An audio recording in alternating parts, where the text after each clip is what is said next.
बोलो जयकारा बोल मेरे श्री गुरु महाराज की जय। श्री सद्गुरुदेव भगवान की जय। गुरुमुखो, मन ईश्वर का मंदिर है और बाह्य शरीर संसार में स्वयं को प्रकट करने के लिए उसका ऊपरी लिबास है।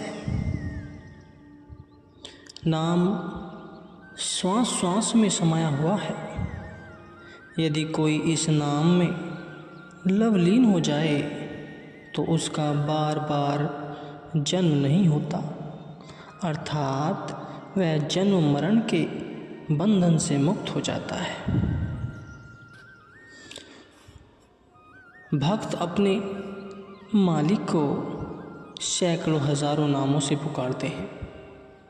कुछ उसे राम राम कहकर याद करते हैं, कुछ उसे अल्लाह कहकर पुकारते हैं, जबकि दूसरे लफ्ज़ों में उन्हें वाहिगुरु सतनाम ईश्वर परमात्मा आदमी कहते हैं। जैसे माता अपने बालक को भिन्न भिन्न नामों से भिन्न भिन्न अवसर पर बुलाती है, परंतु सभी नाम अपने बालक के लिए उसके गहरे प्रेम को अभिव्यक्त करते हैं। इसी तरह भिन्न भिन्न लोग अपने मालिक को प्रेम और आदर से भिन्न भिन्न नामों से पुकारते हैं, परंतु यह सभी नाम जीवा और होठों के हिलने से उच्चारित होते हैं और संतों की वाणी में इन्हें सिफाती नाम या विशिष्ट नाम कहा गया है। जो नाम मालिक की स्तुति में गाए या उन्हें सिफाती नाम कहते हैं। आनंदमय रूप पर स्थिर नहीं होता, परंतु अब यह प्रश्न उपस्थित होता है कि यदि वह सब नाम एक ही लक्ष्य की ओर ले जाते हैं तो सबको एक बराबरी खुशी हासिल क्यों नहीं होती। यह संदेह बिल्कुल सही है। इन नामों के उच्चारण मात्र से ही जीव माया की भूल भुलैया से मुक्त नहीं हो सकता। अधिक से अधिक इससे उसे स्वर्ग का जीवन मिल सकता है, परंतु जो ही उसकी स्वर्ग की अवधि समाप्त हो जाएगी उसे वापस पृथ्वी पर भेज दिया जाएगा, परंतु किस रूप में यह कुछ नहीं कहा जा सकता। इसलिए बुद्धिमान साधक उस विशेष नाम को जनाने के लिए उत्सुक रहते हैं, जो उन्हें मालिक के धाम के द्वार तक ले जाए। कुछ लोग प्रतिदिन मालिक की स्तुति गाकर ही संतुष्ट हो जाते हैं, परंतु क्या इन उपायों से वह मुक्ति प्राप्त कर पाते हैं? यह उन लोगों से तो अच्छे हैं जो बिल्कुल पूजा आराधना नहीं करते और इन्हें कुछ संतोष भी नहीं रहता कि वह मालिक के समीप पहुंच रहे हैं, परंतु फिर भी इनके रहन सहन का ढंग, परस्पर व्यवहार और जीवन के अन्य कार्यकलापों से यह स्पष्ट हो जाता है कि इनके जीवन में कोई संतोषजनक परिवर्तन नहीं हुआ है। जो जीव अपने जीवन को सचमुच अच्छा बनाना चाहते हैं, उन्हें भक्ति मार्ग पर चलाने के लिए साक्षात हुजूर सतगुरुदेव जी की शरण में आना चाहिए।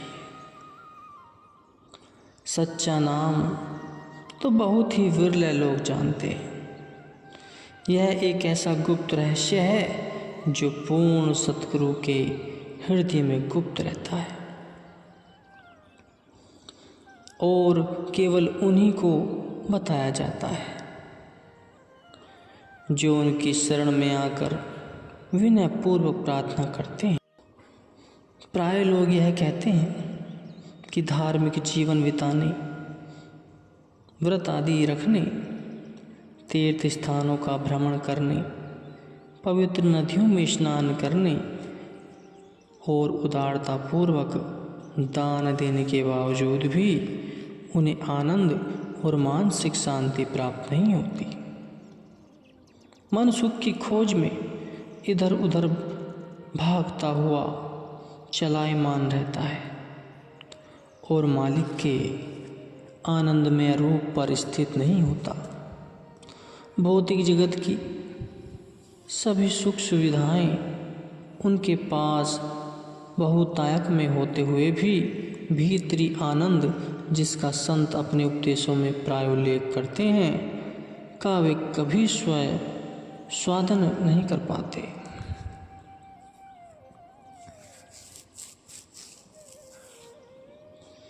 इस प्रकार के पेचीदा प्रश्न कई साधकों द्वारा पूछे जाते हैं। आनंद हासिल न करने का प्रमुख कारण यही होता है कि उन्होंने पूर्ण सद्गुरु से नाम की दीक्षा प्राप्त नहीं की होती। चाहे जो भी धार्मिक कार्य वह कर ले, जैसे मंत्रों का जाप, भजनावली गान, श्रोतों का गायन या दान देना आदि, ये सब बाह्य क्रियाएं हैं और इंद्रियों द्वारा होती हैं। आनंद तो न किसी बाह्य विषय में है और न ही ऐसी इन क्रियाओं में जहाँ मन को इंद्रियों द्वारा इसे प्राप्त करने के लिए बाहर जाना पड़े। जब तक मन आनंद पाने के लिए बाह्य जगत में भटकता रहेगा, तब तक वह रस भोग के अपने स्वभाव को नहीं बदल सकेगा। साधक चाहे कितनी बार राम राम जप ले, परंतु वह कहीं नहीं पहुंच पाएगा। गुरुवाणी में वर्णन आया है, राम राम शंभु को कहे, कहिए राम न होई, गुरु प्रसादी राम मनि बसे, ता फल पावे कोई। अर्थात सभी राम राम रटते हैं, परंतु रटने से ही किसी को शांति नहीं मिल सकती। जिन्हें सद्गुरु से नाम प्राप्त है, केवल वही अपने धार्मिक कार्यों का फल पाते हैं और राम के भक्त कहलाते हैं। हम सब मालिक की महिमा सुनते हैं और उसे कई नामों से पुकारते हैं, परंतु हमें उसका पूरा फल नहीं मिलता। ऐसा क्यों? पहले तो जो नाम हम जपते हैं या जो धार्मिक कृत्य हम करते हैं, वे हमारी अपनी इच्छा अनुसार होते हैं और उनका निर्देशक होता है हमारा मन। मालिक या सद्गुरु के वचनों का हम दृढ़ता से पालन नहीं करते, इसलिए हम धर्म के नाम पर जो कुछ भी करते हैं वह सब मन के दायरे में ही होता है। मन स्वयं माया रूप है और अपनी इच्छानुसार सब कार्य करता है, परंतु कितनी ही ऊंची उड़ान क्यों न भर ले, माया के बंधनों को यह मन पार नहीं कर पाता। रामायण में कहा गया है, गो गोचर जह लगी मन जाई, सो सब माया जाने हो भाई। मन, आँख, कान इंद्रियों के द्वारा जहाँ भी जाता है वह सब माया के दायरे में ही रहता है। मन स्वयं ही माया का साथी है, इंद्रियों का दास है जो उसे सुख दुख की सूचना देती है। ऐसा व्यक्ति जो अपने मन की आज्ञा अनुसार चलता है, उसे माया के बंधन से मुक्त होने की कभी आशा ही नहीं करनी चाहिए। उसे शुभ कर्म और दान आदि का बहुत अभिमान होता है, परंतु यह भी मन के ही आदेश से किए जाते हैं। वह जितने भी धार्मिक अनुष्ठान करता है सब मनमति के घेरे में ही होते हैं। निसंदेह जीव के ये सभी कर्म और उद्देश्य शुभ होते हैं, परंतु सभी मन और माया द्वारा नियंत्रित और परिचालित होते हैं। जीव के सभी शुभ कर्मों में मन का ही प्रभुत्व होता है। जब हमारे धार्मिक कार्यों में मन और माया ही सदा प्रधान है तो माया के कठोर बंधन से छूटने की आशा करनी ही भूल है।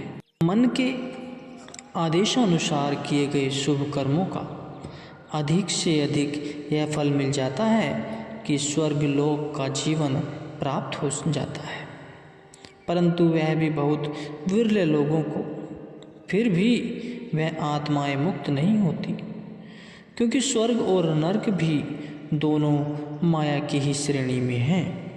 इसलिए उत्तम श्रेष्ठ मनुष्य जन्म की महत्ता और श्रेष्ठता को देखते हुए संत महात्मा हमें हमारे ही लाभ के लिए सद्गुरु की शरण में जाने का उपदेश देते हैं। शुभ कार्यों का पूरा लाभ न मिलने का दूसरा कारण यह है कि लोग नाम की वास्तविकता से अनभिज्ञ हैं। वे केवल सिफाती या ईश्वर की विशेषताओं को बताने वाले असंख्य नामों को ही जानते हैं, उसके जाति या वास्तविक नाम को भी नहीं जानते। यदि कोई मालिक के वास्तविक नाम को जाना होता और उसका अभ्यास किया होता तो वे अवश्य ही सुखी और शांत हो जाते, क्योंकि वे हमेशा मन की चंचलताओं, उनके उपद्रवों तथा उनसे मिलने वाले दुखों की शिकायत करते हैं। इससे यह प्रमाणित होता है कि या तो वे अभी तक सद्गुरु की शरण में नहीं आए अथवा उन्होंने सद्गुरु के वचनों का पालन नहीं किया। शब्द या सच्चा नाम आंतरिक सत्ता का एक शाश्वत नियम है। यह एक ऐसी शक्ति है जिसे देखा नहीं जा सकता। इसे सर्वव्यापक शक्ति कहते हैं। यदि यह सच्चा नाम शिक्षा के नियमों के अधीनस्थ विषय होता तो इस संसार में 20 लोग भक्ति मार्ग में निपुण हो जाते। तब आध्यात्मिक महापुरुषों की कोई आवश्यकता नहीं होती। विद्वान पंडित मुक्ति पाने में सर्वप्रथम और प्रमुख रहते और अनपढ़ बेचारे नरकों में कहीं पड़े रह जाते। परंतु इतिहास साक्षी है कि संत कबीर, सदना कसाई, कोरबा कुम्हार, सुपज ऋषि तथा नामदेव आदि कई संत हुए जो कभी स्कूल ही नहीं गए और वे मुक्त हो गए तथा ईश्वर से एक रूप हो गए। जबकि रावण जैसे महान विद्वान का जीवन अत्यंत दुर्भाग्यपूर्ण रहा। संत कबीरदास जी कहते हैं, सद्गुरु ऐसा कीजिए पड़े निशाने चोट, सुमिरन ऐसा कीजिए जीवा ही लेना होठ। अर्थात ऐसे सद्गुरु की शरण में जाओ जो तुम्हारे इच्छित लक्ष्य मुक्ति की ओर ले जा सके। वे तुम्हें नाम अभ्यास का रहस्य बताए जिसमें न जीवा और न होठ हिलाने की जरूरत होती है।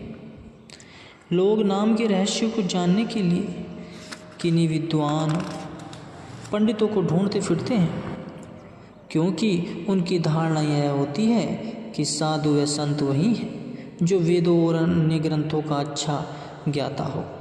यदि किसी संत को इनका ज्ञान नहीं है तो वे उसे संत ही नहीं मानते।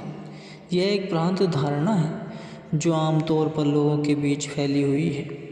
धर्म ग्रंथों का ज्ञान होना इतना आवश्यक नहीं है। आवश्यक तो यह है कि संत के आंतरिक अभ्यास द्वारा आत्मा का साथ किया गया हो। आत्मा का साथ किए हुए महापुरुष सभी ग्रंथों के सार तत्व के स्वयमेव ज्ञाता बन जाते हैं।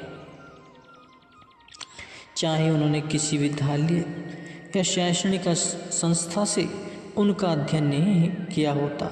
वास्तव में धर्म ग्रंथों और वेदों को लिखा किसने है? उन्हें यह ज्ञान कहाँ से मिला? क्या उनको लिखने वाले संत ही नहीं थे? वेद, उपनिषद और श्रीमद् भगवत गीता के रचयिता महर्षि वेद व्यास जी कुछ कोटि के आत्मवेत्ता संत थे। रामायण के लेखक वाल्मीकि ने भगवान राम के जन्म से सैकड़ों वर्ष पहले ही भगवान राम के जीवन में घटने वाली घटनाओं का विस्तृत वर्णन कर दिया था। वे न तो कभी विद्यालय ही गए थे और न ही उन्हें धर्म ग्रंथों का ज्ञान था। तथापि उन्होंने भारतीय दर्शन के एक महत्वपूर्ण ग्रंथ की रचना कर डाली। इन संतों ने आत्मा का साक्षात्कार किया था और इन्हें अनुभव था जो उन्होंने सतगुरु से लिए हुए नाम के अभ्यास से प्राप्त